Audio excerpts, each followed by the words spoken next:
हरे कृष्णा। जय राधा माधव कुंज बिहारी, जय राधा माधव कुंज बिहारी, जय राधा माधव कुंज बिहारी, जय राधा माधव कुंज बिहारी, जय गोपीजन वल्लभ गिरिवरधारी,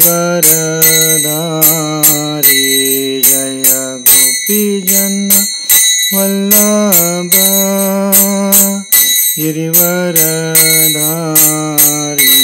जय गोपीजन वल्लभ गिरिवरधारी, जय गोपीजन वल्लभ गिरिवरधारी। यशोदानंदन व्रजनरंजन, यशोदानंदन व्रजनरंजन, यशोदानंदन व्रजनरंजन,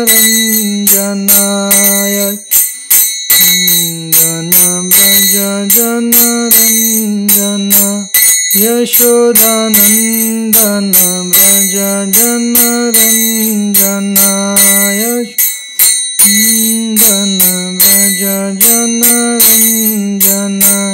यमुनातीरावन चारि, यमुनातीरावन चारि, यमुनातीरावन चारि, यमुनातीरावन चारि, जय राधा माधव कुंज बिहारी, जय राधा माधव कुंज बिहारी, जय राधा माधव कुंज बिहारी, जय राधा माधव कुंज बिहारी।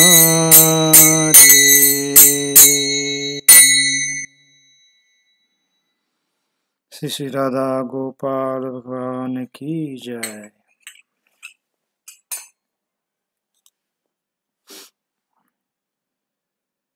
नमो ओम नमो भगवते वासुदेवाय, ओम नमो भगवते वासुदेवाय, ओम नमो भगवते वासुदेवाय। नमो विष्णुपादाय कृष्णपृष्ठाय भूतले श्रीमते भक्तिवेदांत स्वामिन् इति नामिने। नमस्ते सारस्वती देवे गौरवाणी प्रचारिणे, निर्विशेष शून्यवादी पाश्चात्य देशतारिणे। जय श्री कृष्ण चैतन्य प्रभु नित्यानंद, श्री अद्वैत गदाधर श्रीवासादि गौरभक्तवृंद। हरे कृष्णा कृष्णा कृष्णा हरे हरे, हरे राम राम राम हरे हरे।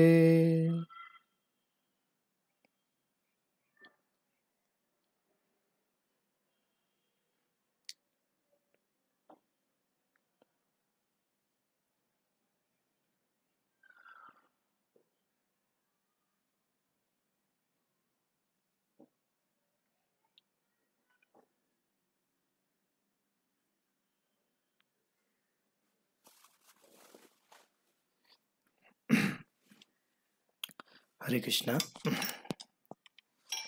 तर सर्व भक्तांचं पुन्हा एकदा आजच्या आपल्या भागवतम क्लासमध्ये विशेष स्वागत आहे. तर आपण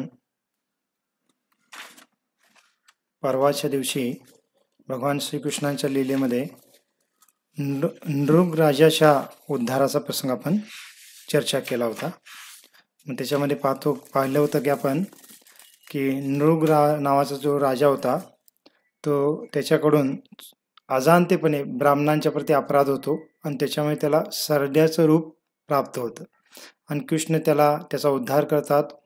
आणि त्या प्रसंगाच्या द्वारे कृष्ण ब्राह्मण किती महत्त्वपूर्ण आहेत, ब्राह्मणांची सेवा किती महत्त्वपूर्ण आहे, त्यांच्याप्रती जर अपराध केला आपण तर त्याचा कसा दुष्परिणाम होतो याच्यावर आपल्या मुलांना शिकवण देतात.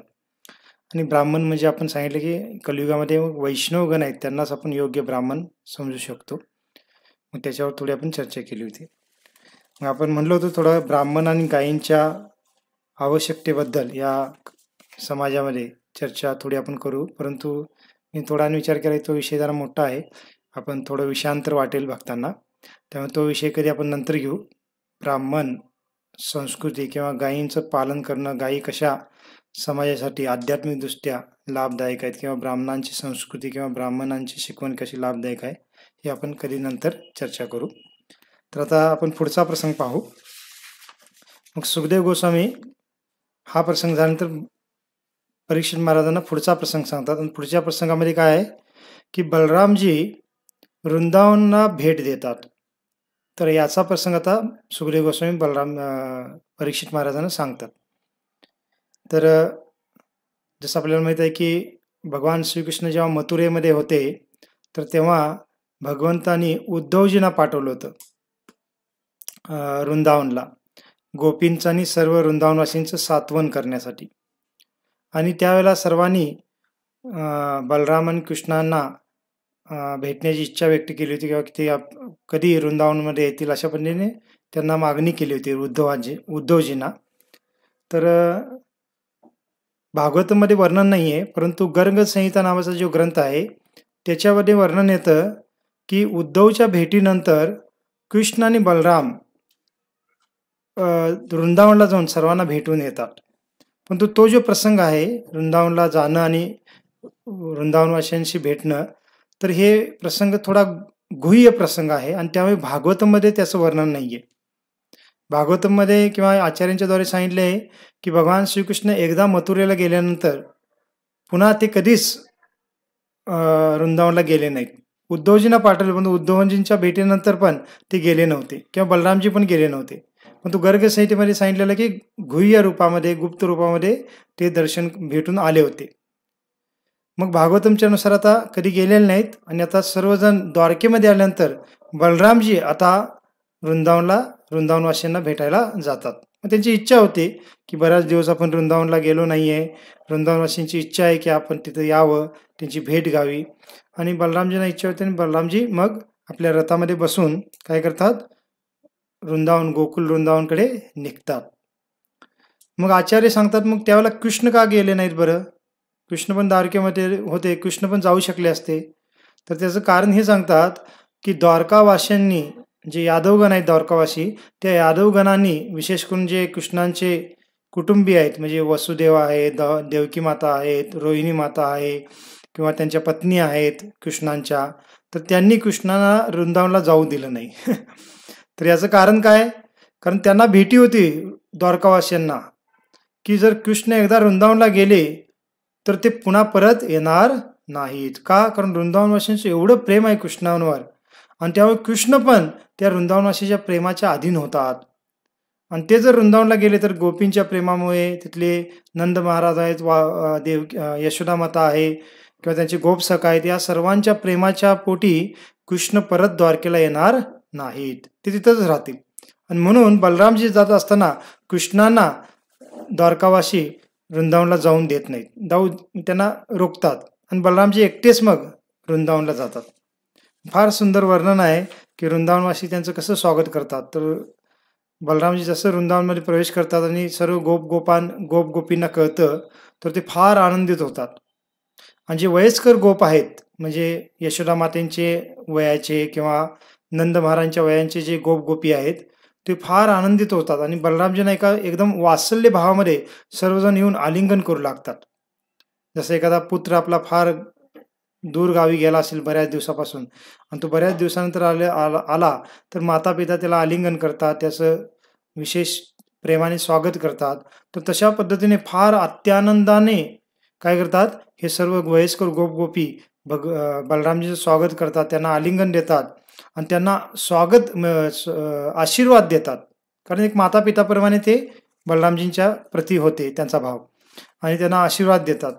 आणि म्हणलेलं आहे की यशोदा माता आणि नंद महाराज ते तर इतके आनंदित होतात की ते बलरामजीला बलरामजीला पहिल्यांदा आलिंगन करतात आणि दोघं पण एक एक करून बलरामजींना आपल्या मांडीवर बसून घेतात. आता बलरामजी वयस मोठे झालेले आहेत तरी पण इतका वात्सल्य भाव आहे, कारण आई वडिलांना आपली मुलं कितीही मोठी झाली तर ती त्यांच्यासाठी छोटीच असतात. मग बलरामजींना एकदम आनंदाने वात्सल्य भावामध्ये आपल्या मांडीवर बसून त्यांचं काय करू लागतात, लाड करू लागतात.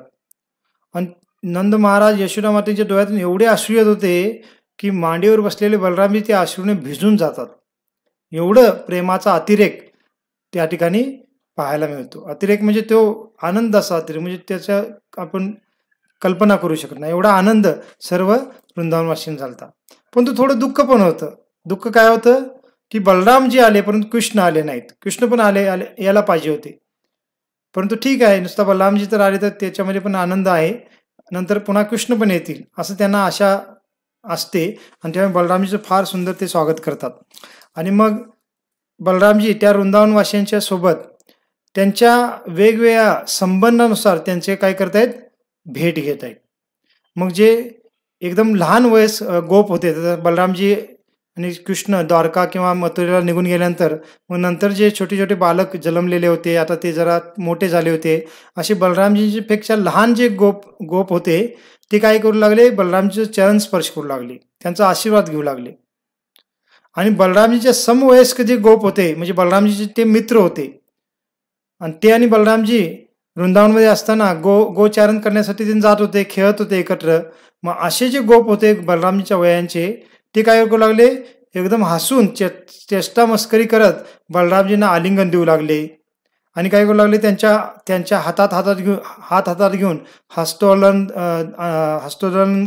दोलन करून त्यांचं काय करू लागले, स्वागत करू लागले. मग यांच्यामध्ये थोडी चेष्टा मस्करी चालू होती बलरामजी आणि त्यांच्या समवयस्क मित्रांमध्ये.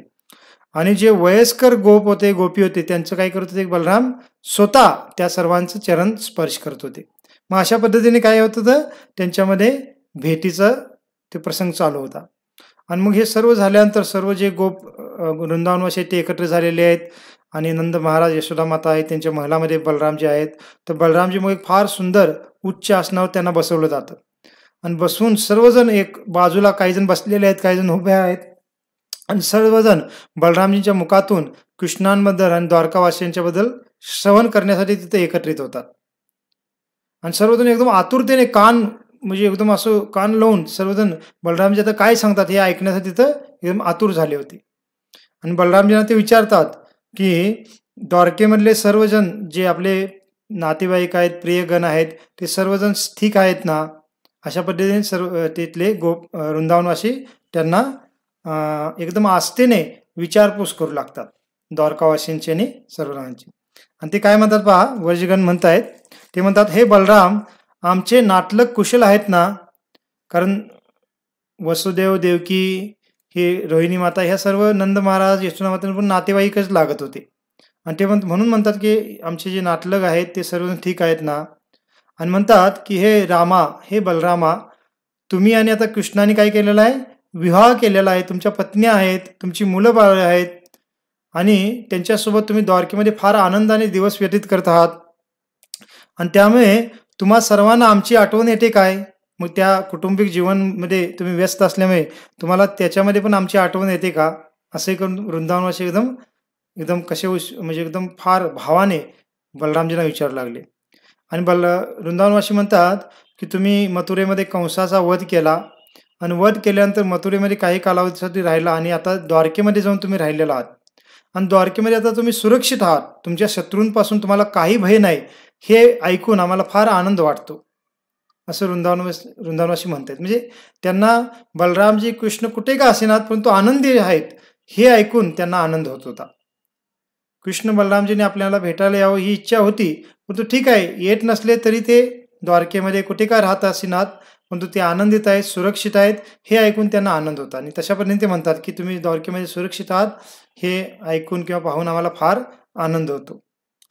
आणि मग हे वार्तालाप चालू असताना ज्या तरुण गोपी होत्या, म्हणजे कृष्णांच्या वयाच्या, जे कृष्णांच्या प्रती त्यांचा माधुर्य भाव होता, त्या गोपी मग थोडं बाकीच्यांची चर्चा झाल्यानंतर थोडे इकडे तिकडे वृंदावनवासी इकडे तिकडे थोडे झाल्यानंतर मग त्या गोपी एकांतामध्ये येऊन आपल्या बलरामजींना बोलू लागल्या. कारण सर्वांच्या समोर बोलू शकत नाहीत, एक समाज लज्जा म्हणून ते गप ऐकत थांबल्या होत्या, बलरामजींना बघत थांबल्या होत्या. परंतु बाकी सर्व गोपगण मित्रगण कृष्ण बलरामजींच्या इकडे तिकडे गेल्यानंतर चर्चा झाल्यानंतर मग ह्या गोपीगण त्यांच्याकडे येतात बलरामजीकडे आणि बलरामजींना म्हणतात की द्वारकेमध्ये कृष्ण सुखी आहेत ना, आणि निश्चित द्वारकावासीच्या ज्या द्वारकामधल्या ज्या स्त्रिया आहेत त्यांचंही मन त्यांनी काय केलं असेल, आपल्या सौंदर्याने आकर्षित केलं असेल.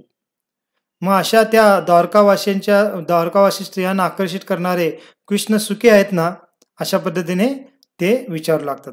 आणि पुढे काय म्हणतात बघा, कृष्णांना आपल्या कुटुंबियांची आणि विशेषतः मातापित्यांची आठवण येते काय. मग इथं वृंदावनमध्ये त्यांचे कुटुंबीय आहेत, मातापितामध्ये नंद महाराज आहेत, वसुदेव आहेत, नातेवाईक म्हणजे उपनंद आहेत किंवा त्यांची पत्नी आहेत, असे बरेच नातेवाईक आहेत. तर त्यांच्या सर्वांची आठवण येते काय, असं गोपी पुन्हा स्वतः विचारत आहेत. आणि पुढे म्हणतात ते आपल्या मातेला भेटण्यासाठी तरी एखादे वेळी इकडे येतील काय. महाभुजा श्रीकृष्णांना आम्ही केलेल्या एकनिष्ठ सेवेची आठवण येते काय, अशा पण ते विचारत आहेत. की ठीक आहे, आमच्यासाठी आम्हाला भेटण्यासाठी यायची त्यांची इच्छा नसेल, परंतु किमान त्यांच्या मातेला तर भेटायला येतील काय एखादा तरी, असं ते गोपी बलरामजींना विचारत आहेत. कारण आमच्याप्रती त्यांना काही प्रेमभाव नाही आहे, परंतु आपल्या मातेसाठी जरी भेटायला आले तरी पण आम्हाला फार आनंद होईल, अशा पण त्या गोपी म्हणत आहेत. आणि आम्ही एवढी एकनिष्ठेने त्यांची सेवा केली, मग आमची त्यांना आठवण येते काय, अशा गोपी बलरामजींना म्हणत आहेत. आणि पुढे काय म्हणतात बघा, आपण हे का गोपींचा भाव आपल्याला पुन्हा पुन्हा कळावा ह्यासाठी आपण ह्या काही गोष्टी नेहमी वाचून दाखवतो, विशेष करून गोपींचं जे वक्तव्य आहेत ते. तर पहा, पुन्हा आणि गोपी काय म्हणतात, हे प्रभो, बलरामजींना म्हणतात, हे प्रभो, माता पिता भाऊ पुत्र बहिणी अशा स्वजनाचा त्याग करणे अतिशय कठीण असूनही आम्ही श्रीकृष्णांच्या संतुष्टीसाठी असा त्याग केला. तथापि त्याच श्रीकृष्णाने अचानक आमचे प्रेमबंधन तोडून आमचा त्याग केलेला आहे. आता ते आमच्यापासून दूर निघून गेलेले आहेत. तर असं ते म्हणतायत की आम्ही सर्व काही त्याग करून त्यांच्या संतुष्टीसाठी सर्वांचा त्याग केला, पण शेवटी ह्या कृष्णानेच काय केलं, आम्हाला सोडून तो निघून गेलेला आहे. आणि पुढे म्हणतात, अशा पद्धतीने हा श्रीकृष्ण कसा आहे, एकदम कृतज्ञ आहे. कृतज्ञ म्हणजे काय, कृतज्ञ म्हणजे उपकाराची जाण नसलेला. एखाद्याने आपल्यावर उपकार केला असेल तर तो व्यक्ती, उपकार घेणारा व्यक्ती जर उपकार करणाऱ्या व्यक्तीचं ऋण मानत नसेल किंवा त्याच्याबद्दल तो उपकार मानत नसेल तर त्याला कृतज्ञ म्हणलं जातं. तर गोपी इथं एकदम आणि थोडं क्रोधानेच बोलत आहेत की कृष्ण कसा आहे, असा कृतज्ञ आहे, आणि त्यामुळे आम्ही सर्व त्यागून त्याच्या संतुष्टीसाठी त्याची सेवा केली तरी तो आम्हाला त्यागून निघून गेलेला आहे. आणि पुढे म्हणतात की हा इतका कृतज्ञ आहे तरी पण आम्हाला पूर्णतः विश्वास आहे की त्या कृष्णावर द्वारकामधल्या ज्या सुंदर तरुणी स्त्रिया आहेत त्या नक्कीच भुळ्या असणार आहेत किंवा आकर्षित झालेले असणार आहेत.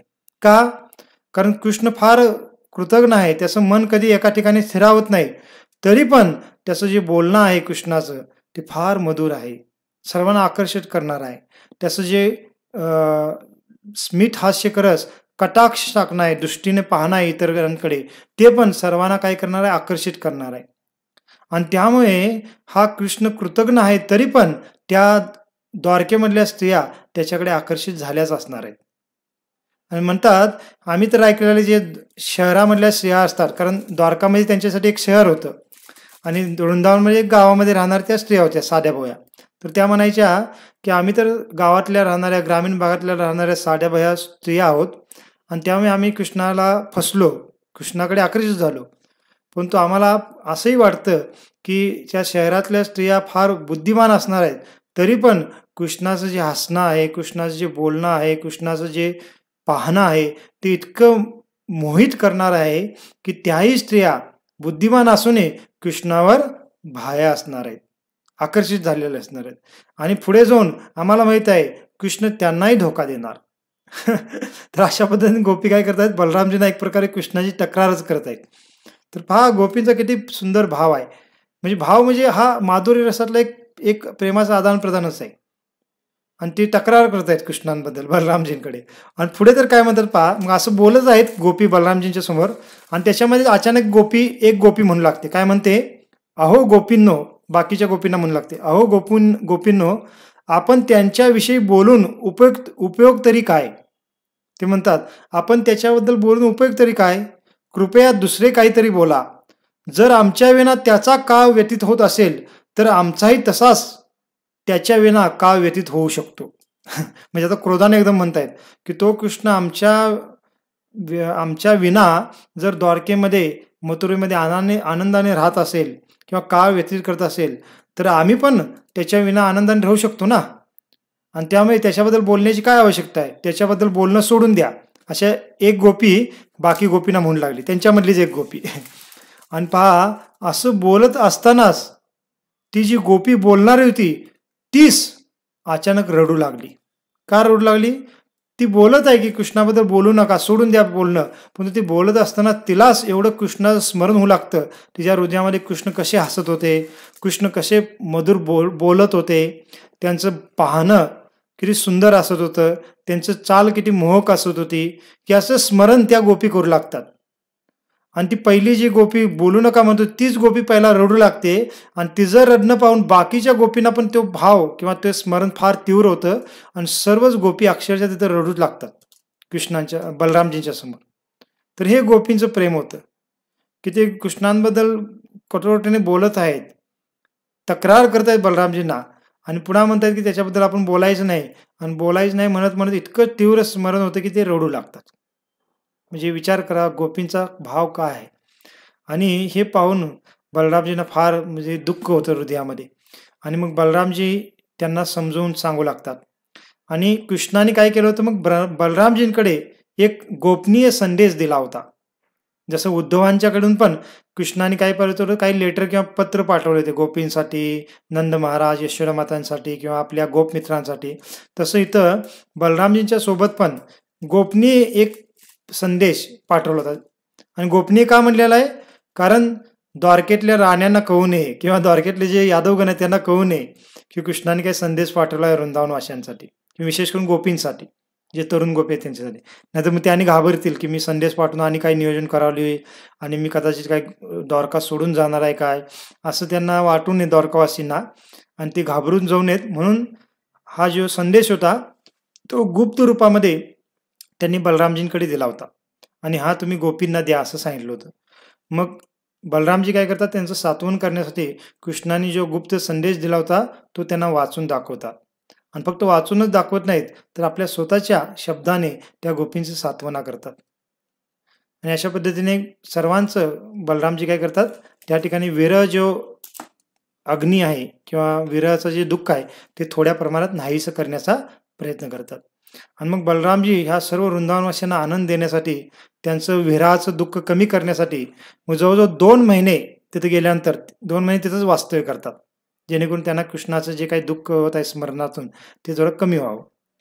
आणि मग ह्या 2 महिन्यामध्ये रोज हेच त्यांचं कार्य चालू होतं की आपल्या गोपसखांसोबत भेटणं, वयस्कर गोप आहेत, गोपी आहेत, त्यांना भेटणं, कृष्णांची काही कथा श्रवण करून म्हणजे त्यांना सांगणं, अशा पद्धतीने ते वेळ व्यतीत करत होते.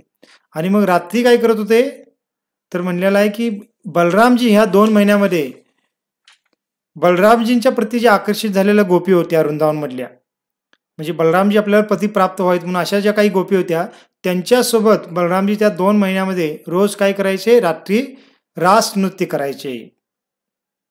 मग ही बलरामजींची रासलीला आहे किंवा बलरामजीची रासनृत्याची लीला आहे. मग ह्या गोपी कोण होत्या, ह्या गोपी म्हणजे कृष्णांना प्रति आकर्षित झालेल्या गोपी वेगळ्या होत्या आणि बलरामजींना आपला पती म्हणून प्राप्त करण्याची इच्छा असणाऱ्या गोपी वेगळ्या होत्या. वृंदावनमधल्या. आणि ह्या गोपी कोण होत्या, तर आपल्या आचार्यांच्या द्वारे सांगितलं गेलेलं आहे की ह्या बलरामजींना पती प्राप्त करण्यासाठी ज्या गोपी प्रार्थना करत असू त्या किंवा आकर्षित झालेल्या होत्या बलरामजीकडे, तर ह्या गोपी पूर्वजन्मातल्या नाग लोकातल्या नागांच्या कन्या होत्या. तर खाली पाताळ लोकामध्ये नाग लोक पण आहे, तर त्या ठिकाणी नागाचे भरपूर काही वेगळे वंशज राहतात. मग त्यांच्या ह्या कन्या आहेत आणि पूर्वजन्मामध्ये त्या नाग कन्या असल्यामुळे बलरामजी हे शेष नाग आहेत. नागांच्या मध्ये सर्पांच्या मध्ये सर्वात श्रेष्ठ भगवंत आहेत ते. या नाग कन्यांनी पूर्वजन्मामध्ये बलरामजी किंवा शेष नागच आपल्याला पती प्राप्त व्हावेत म्हणून त्यांनी काय केली होती, तपस्या केली होती, व्रत केले होते. आणि त्यामुळे त्यांना ह्या जन्मामध्ये बलरामजी त्यांचे पती म्हणून किंवा बलरामजीचा संग करण्याची संधी त्यांना मिळत होती. मग हे ज्या गोपी होत्या, ज्या बलरामजींच्या प्रती आकर्षित झाल्या होत्या, त्यांच्यासोबत बलरामजी काय करतात, वृंदावनच्या वास्तव्यामध्ये 2 महिने रोज वेगवेगळ्या ठिकाणी रासनृत्य त्यांचं होतं.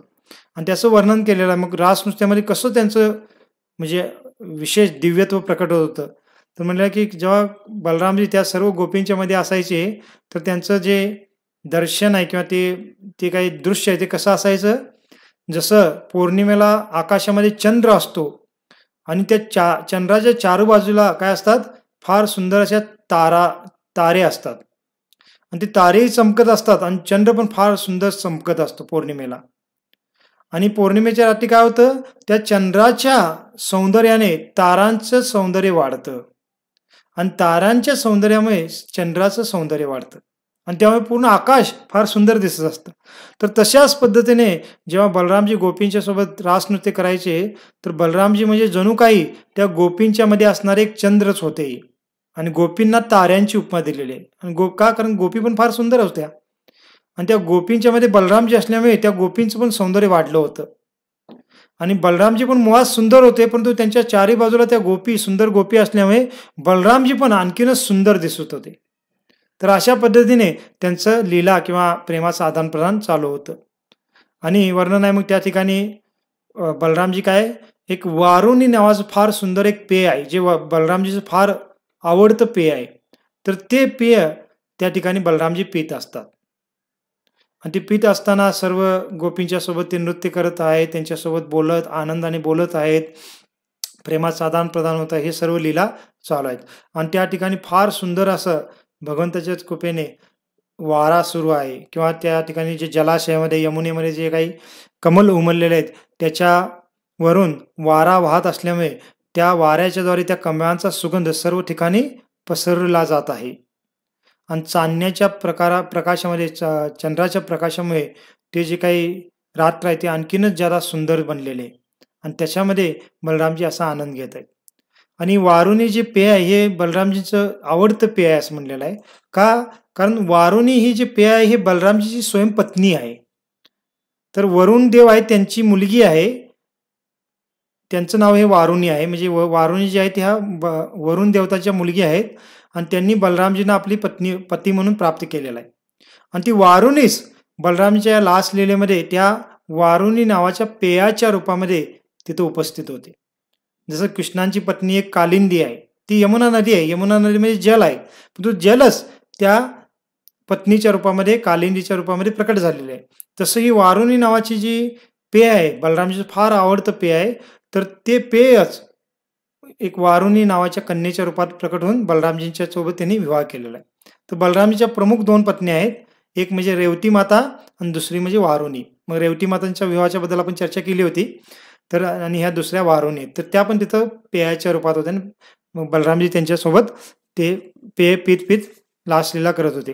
आणि म्हणलेलं ह्या रासलीलेमध्ये देवी देवता पण सहभागी झाले होते. कशा पद्धतीने, की आकाशामध्ये येऊन गंधर्वगण काय करत होते, फार सुंदर असं वाद्य वाजवत होते त्या नृत्याला साथ देण्यासाठी. आणि गंधर्वगण फक्त वाद्यच नाहीत, तर गंधर्वगण बाकीचे गंधर्वगण गायन करत होते. अप्सरागण काय करत होते, त्याच्यामध्ये नृत्य करत होते आकाशामध्ये येऊन. आणि थोर ऋषीमुनी पण त्या ठिकाणी आकाशामध्ये येऊन, म्हणजे जे वरच्या उच्च लोकांमध्ये जे ऋषीमुनी आहेत, जनलोक, तपलोक किंवा महरलोक आणि सत्यलोकमध्ये राहणारे जे ऋषीमुनी आहेत, ते ऋषीमुनी येऊन त्या देवी देवतांच्या सोबत येऊन फार विशेष श्लोकांच्या द्वारे बलरामजीची स्तुती करत होते आकाशामध्ये येऊन. तर अशा पद्धतीने त्या रासलीलेचं वर्णन होतं. म्हणजे वर्णन असं होतं किंवा ते दृश्य असं होतं. आणि हे कार्य रोज 2 महिन्यात चाललं होतं. मग एक दिवस काय होतं की बलरामजी असंच आपल्या ह्या गोपींच्या सोबत रासलीलेचा आनंद घेत होते आणि त्यावेळेला बलरामजींचं फार सुंदर असं सौंदर्य किंवा शरीराचं वर्णन केलेलं आहे. तर बलरामजींनी सुंदर असं निलांबर धारण केलं होतं. बलरामजींचं जे काही वस्त्र असतं ते कसं असतं, निळं वस्त्र असतं, निळ्या कलरचं. जसं कृष्ण पितांबर धारण करतात, पिवळ्या कलरचं धोती धारण करतात, तर बलरामजी नेहमी निळ्या कलरचं वस्त्र धारण करतात. मग त्यांनी निलांबर धारण केलं होतं आणि त्यांच्या गळ्यामध्ये कृष्णांप्रमाणेच वैजंतीच्या माळा होत्या, आणखीन वेगळ्या फुलांच्या माळा होत्या. आणि बलरामजीचं एक विशेषता आहे, बलरामजीच्या एकाच कानामध्ये कुंडल आहे. जसं सामान्यतः दोन्ही कानामध्ये कुंडल असतं, पण बलरामजी एकदम असे अवधूत आहेत. अवधूत म्हणजे त्यांच्या मनानुसार ते कार्य करतात. ते कुठल्याही या भौतिक जगातील नियमाच्या अधीन राहत नाहीत आणि एकदम मनसोक्तपणे ते काय करतात, लीलेचा आनंद घेतात. मग जसं एखादा व्यक्ती थोडं एकदम आपलं शारीरिक काही सौंदर्याच्या दृष्टिकोनात आजकाल पण काही तरुण मुलं असतात, एखाद्याच कानामध्ये काहीतरी कुंडल किंवा काहीतरी रिंग घालणार आणि त्याच्यातून ते थोडं शोनेस करण्याचा प्रयत्न करतात आजकालची मुलं. परंतु बलरामजी तसे ते दिव्य स्वरूपच होतं. बलरामजीच्या एकाच कानामध्ये एक कुंडल आहे आणि दुसऱ्या कानामध्ये नाही आणि त्यामुळे ते बलरामजी आणखीनच फार सुंदर दिसतात. आणि त्याच्या मुखावर फार सुंदर असं स्मित हास्य होतं आणि रासलीलेमध्ये नृत्य केल्यामुळे त्यांच्या मुखावर घाम आलेला होता आणि त्या घामाच्या बिंदूमुळे बलरामजी आणखीनच सुंदर दिसत होते. मग त्या घामामुळे ते बलरामजींना इच्छा होते की आता आपण काय करूया, यमुने नदीमध्ये सर्व गोपींच्या सोबत जल क्रीडा करूया, अशी त्यांची इच्छा झाली. आणि मग इच्छा झाल्यानंतर त्यांनी काय केलं, यमुना नदीला आवाहन केलं. मग ज्या ठिकाणी हा प्रसंग चालू होता रासलीलेचा त्याच्यापासून यमुना नदी थोडी अंतरावर होती. मग हे ठिकाण पण सांगितलं शास्त्रामध्ये. वृंदावनमधील रामघाट नावाचं एक ठिकाण आहे, अजूनही ते ठिकाण आहे. तर त्या ठिकाणी लीला चालू होती. मग तिथून यमुना नदी थोडी दूर होती आणि बलरामजींना त्या नदीमध्ये जलक्रीडा करायची होती. आणि बलरामजी तर स्वयं भगवंत आहेत आणि बलरामजींचं एक लीलेचं विशेष तत्व काय आहे की बलरामजी बऱ्याच वेळेला आपलं पूर्ण भगवत्ता प्रकट करतात. कृष्ण कधी कधी आपली भगवत्ता थोडी मागे ठेवून मनुष्याच्या मर्यादेच्या अंतर्गत लीला करण्याचा प्रयत्न करतात. परंतु बलरामजी अवधूत आहेत. अवधूत म्हणजे काय, त्यांना काही नियम लागू होत नाहीत किंवा ते नियमांच्या अंतर्गत राहत नाहीत. त्यांची इच्छा झाली तर ते कधी पण नियमांचं उल्लंघन करून काही करू शकतात आणि त्यामुळे बलरामजी काही चुकीचे ठरत नाहीत. बलरामजींना कोणी चुकीचं म्हणू पण शकत नाही, ठरवू पण शकत नाही. जसं काही दिवसापूर्वी, काही महिन्यापूर्वी लॉकडाऊनच्या मध्येच कालावधीमध्ये का त्याच्या अगोदरच्या मध्ये एक उत्तर भारतातले फार प्रसिद्ध एक कथाकार आहेत आणि ते ज्यादातर रामजींची कथा करतात. तर त्यांनी एकदा कथेमध्ये बलरामजीबद्दल बोलू लागले आणि हेच असतं की योग्य गुरु शिष्य परंपरेतून ज्ञान न घेतल्यामुळे बऱ्याच वेळेला काहीतरी अपराध होतो. आणि ते काय म्हणू लागले, ह्या प्रसंगाचा उल्लेख करून की बलरामजी कसे आहेत, ते नशापान करणारे आहेत, मद्यपान करतात आणि नेहमी नशेमध्ये असतात, अशा पद्धतीने तो कथाकार म्हणू लागला. आणि त्यांनी वक्तव्य केलं, फार तो प्रसिद्ध कथाकार आहेत ते. आणि पुढं मग जेव्हा बाकी भक्तांना त्यांनी कळालं तर बऱ्याच भक्तांनी त्यांना मग त्याचं रिप्लाय दिलं, त्याच्याबद्दल थोडे म्हणजे खेद व्यक्त केला. आपल्या इस्कॉनचे अमोघ लीला प्रभू म्हणून आहेत, त्यांनी त्याच्यावर एक व्हिडिओ पण काढला की बलरामजी कसे त्यांचं स्थान एकदम म्हणजे आपण जज न करण्याचं आहे. म्हणजे आपण त्यांच्या कार्यांना जज करू शकत नाही आपल्या मनुष्याच्या मर्यादेतून. का, कारण ते भगवंत आहेत आणि भगवत्तेचे पूर्ण प्रकटीकरण करत आहेत. त्यामुळे त्यांच्या कोणत्याही कार्यामध्ये आपण दोष पाहू शकत नाही किंवा दोष काढू शकत नाही. आणि ते काही मद्यपान करत नाहीत. ही वारुणी नावाची जे काही पेय आहे हे मद्य नाही आहे, हे एक फार मधुर असं मदानी बनलेलं एक पेय आहे, जे बलरामजींना फार आवडतं आणि ते पित असतात ते.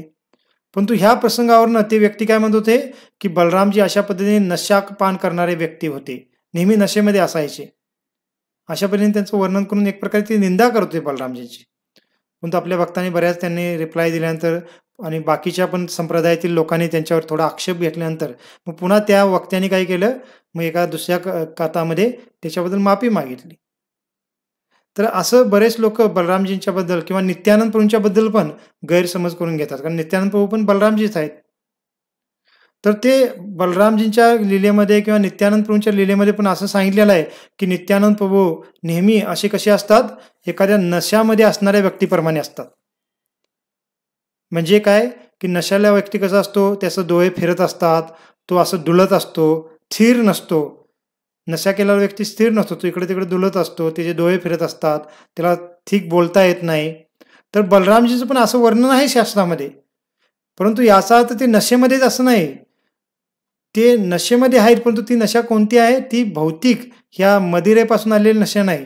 ती नशा कोणती असते, ती कृष्ण प्रेमाची नशा असते. त्याला पण एक नशाच म्हटलेला आहे. आणि बलराम जे आहेत किंवा नित्यानंद प्रभू आहेत, ते नित्यानंद प्रभू नेहमी चैतन्य महाप्रभूंच्या स्मरणामध्ये, कृष्णाच्या स्मरणामध्ये असतात. आणि त्यामुळे ते काय असतात, असे एकदम मध्यधुंद व्यक्तीप्रमाणे त्यांचं आचरण असतं. मग त्यांचे डोळे फिरत असतात, ते असं चालताना हालत असतात, डुलत असतात. याचा अर्थ त्यांनी मदिरा पिले असं नाही आहे. तर ते कशामुळे तसं करत असतात की ते कृष्णप्रेम इतकं तीव्र आहे त्यांच्या हृदयामध्ये की त्या कृष्णप्रेमामुळे ते तशा पद्धतीने आचरण करत असतात. परंतु मूर्ख लोक ते समजू शकत नाहीत आणि त्या पद्धतीने असं त्यांची निंदा करतात. मग इथं पण काय झालं की यमुनेला त्यांनी आवाहन केलं की तू इकडे ये, कारण भगवंत आहे, ते काही मागणी करू शकतात.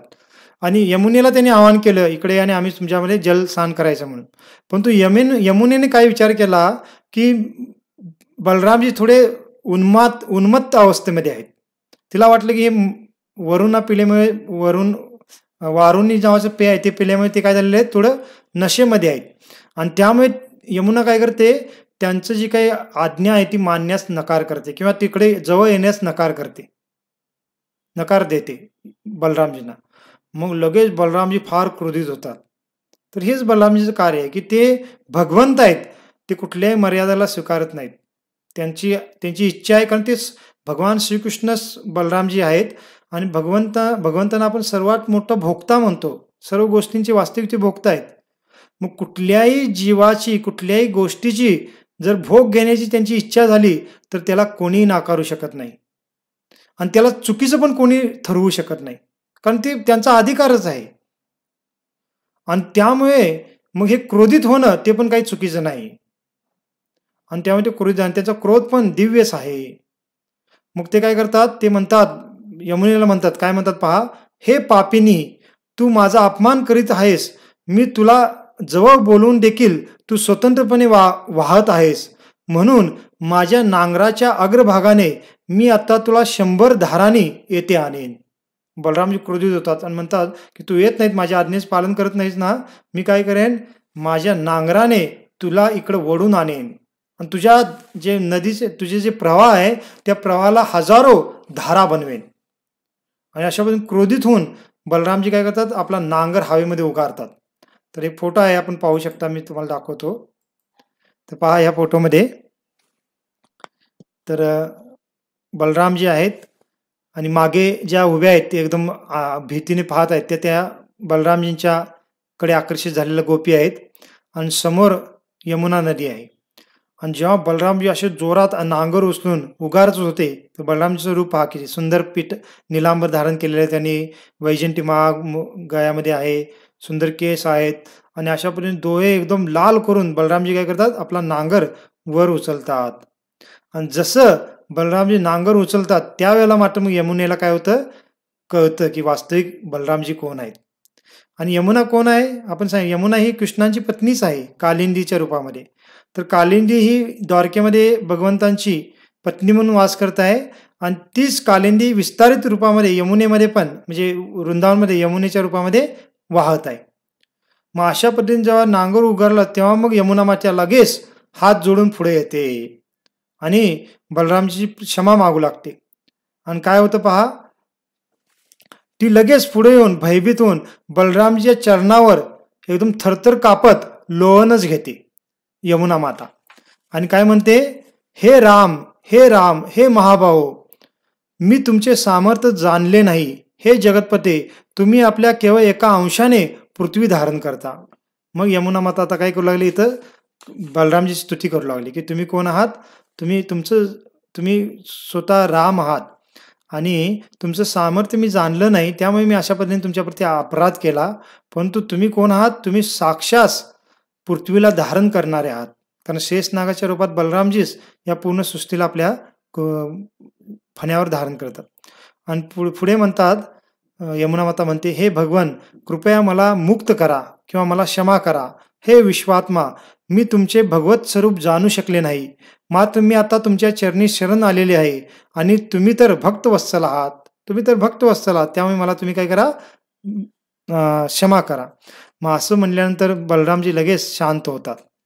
कारण बलरामजीचा हाच स्वभाव आहे, ते क्रोधित पण लगेच होतात आणि आनंदित किंवा प्रसन्न पण लगेच होतात. आणि यमुनेने माफी मागितल्यानंतर लगेच मग बलरामजी काय करतात, तिच्यावर प्रसन्न होतात आणि तिला क्षमा करतात. आणि मग बलरामजी काय करतात, तिथं आता यमुना माता आली होती, जसं इथं पाहत आहे आपण.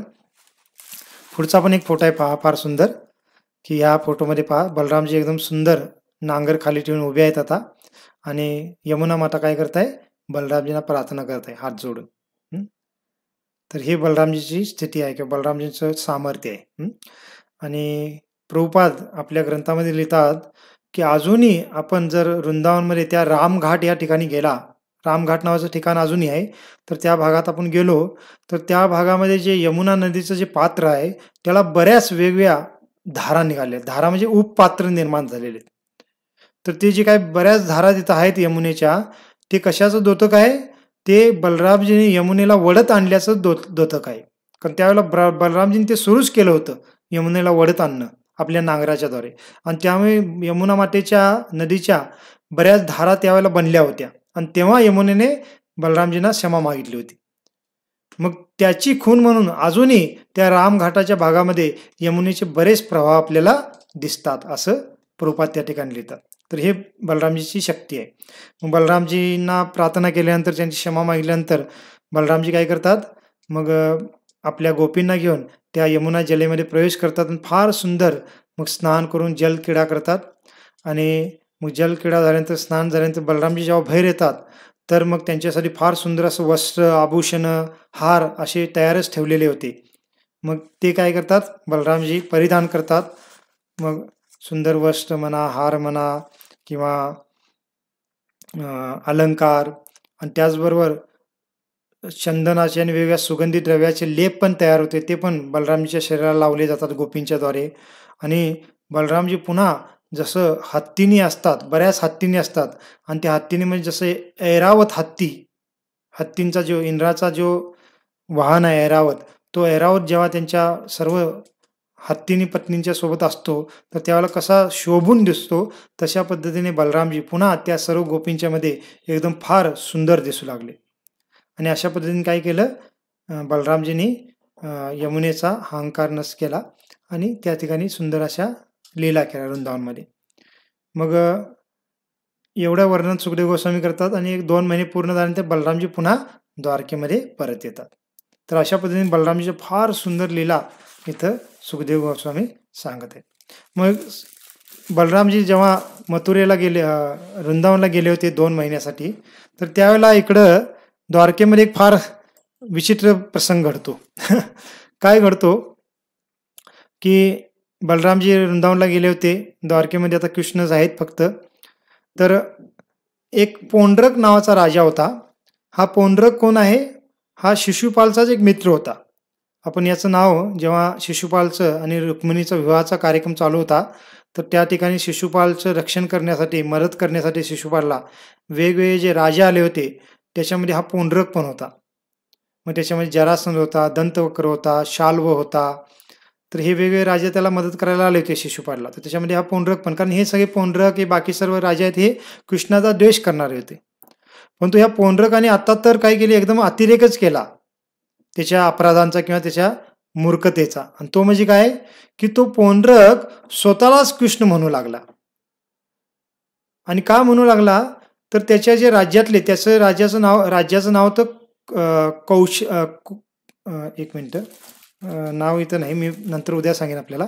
तर त्याचं जे राज्य होतं, त्या राज्यातले जे त्याची प्रजा होते, ते प्रजा त्या पोंडरक राजाला काय म्हणू लागले, की तो जो कृष्ण आहे द्वारकेमध्ये राहणारा, तो वास्तविक वासुदेव नाही आहे, तो भोंदू वासुदेव आहे. तो स्वतःला विष्णूचा अवतार म्हणून घेत आहे. परंतु हे पोंडरक राजा, तुम्ही वास्तविक वासुदेव आहात. तुम्ही ह्या कलियुगामध्ये द्वापर युगामध्ये पृथ्वीचा भार कमी करण्यासाठी आणि सर्व जीवांवर कृपा करण्यासाठी तुम्ही वास्तविक अवतरित झालेला आहात.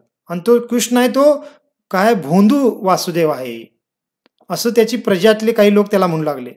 आणि ह्याला पण एकदम ते फार मोठं पण वाटलं, किंवा त्याला वाटले खरोखरच मी वास्तविक वासुदेव आहे.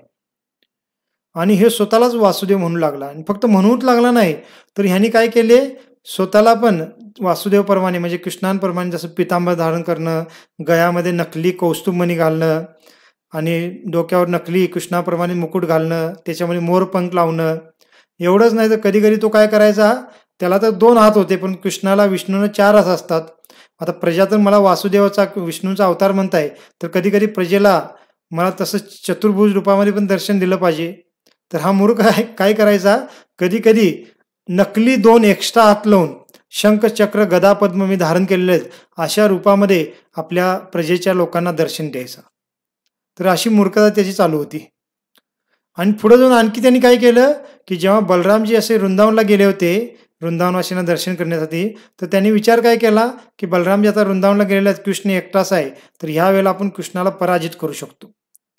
आणि असं विचार करून त्यांनी काय केलं, ह्या पोंडरकनी द्वारकेमध्ये आपला एक दूत पाठवला.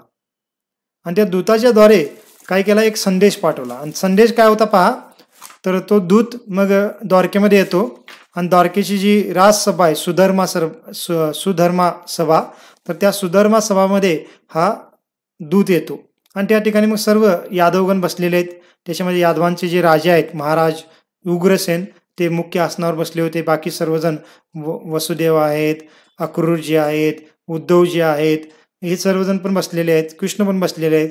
आणि या सर्वांच्या समोर तो जो दूत आहे, तो दूत येऊन काय करतो, पोंडरकने जे काही संदेश दिलेला आहे तो सांगू लागतो. आणि काय म्हणतो पहा, तो म्हणतो,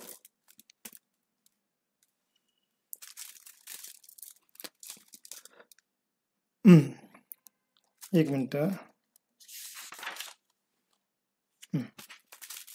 तर तो दूत पोंडरकच्या वतीने म्हणताय, एकमेव मीच वासुदेव असून माझ्यासारखा दुसरा कोणी नाही.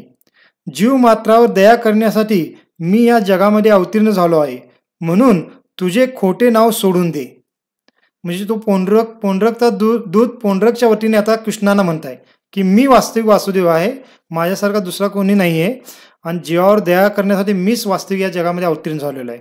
आणि हे कृष्णा, तुझे जे खोटे नाव तू वासुदेव धारण केलेलं आहे ते सोडून दे, त्यागून दे, असं तो दूत म्हणू लागतो पोंडरकच्या वतीने. आणि पुढे म्हणतो, तू काय केलेलं आहेस, फक्त माझंच नाव धारण केलेलं असं नाही, तर मूर्खपणामुळे आम्ही धारण करीत असलेल्या चिन्हे देखील तू धारण केलेले आहेस. म्हणजे पोंडरक कृष्णाला म्हणताय, की शंख चक्र गदा पद्म हे माझे चिन्ह आहेत, आणि हे कृष्णा तू काय केलेलं आहे, एक तर माझं नाव धारण केलेलं आहे वासुदेव म्हणून, आणि त्याच्या पुढे जाऊन माझी जी चिन्ह आहेत ते पण तू काय केलेलं आहे, धारण केलेलं आहेस. आणि त्या सर्व चिन्हांना तू काय कर, सोडून दे, त्यागून दे, आणि मला शरण ये, अन्यथा माझ्याशी युद्ध करण्यासाठी तयार हो. असं तो दूत काय करू लागतो, त्या सर्व राजसभेमध्ये पोंडरकच्या वतीने बोलू लागतो. आणि हे राज्यसभेमध्ये एकत्रित झालेले ते म्हणजे एकत्रित झालेले जे यादवगण आहेत, उग्रसेन राजा आहेत, वसुदेव आहेत, किंवा बाकीचे जे प्रमुख यादवगण होते, आणि कृष्ण पण तिथं होते, हे सर्वजण जेव्हा त्या दूताचं हे म्हणणं ऐकतात, तर ते क्रोधित होत नाहीत. सर्वजण एकदम फार जोरात हसू लागतात. सर्वजण फार वेळेपर्यंत फार जोरात हसू लागतात. का? कारण हा मूर्ख पोंडरक किती म्हणजे काय म्हणतात, की मूर्ख आहे, त्याची मूर्खता ऐकून पाहून सर्व यादवगण हसू लागतात. आणि बराच वेळ हसल्यानंतर कृष्णाने पण त्याचा आनंद घेतल्यानंतर मग कृष्ण त्याला बोलू लागतात. कोणाला? त्या दूताला.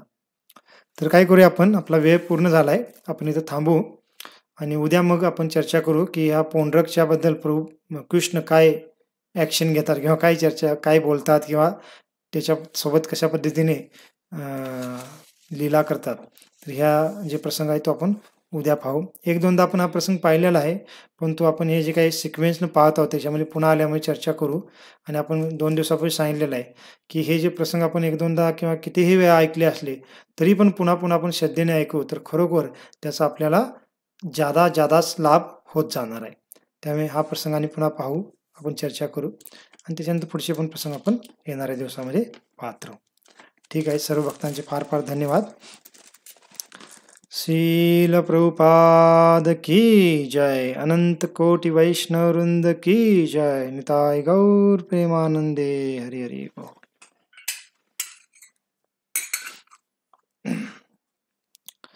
नमस्ते नर सिंहाय. नमस्ते नर सिंहाय. प्रह्लाद नाद दायिने. प्रह्लाद नाद दायिने.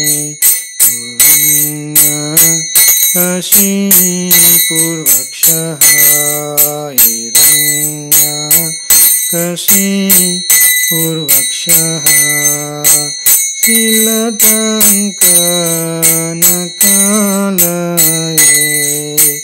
शीलटङ्कनकालये. इतो न सिंहापर तो न सिंहाय. तो न सिंहा पर तो न सिंहा.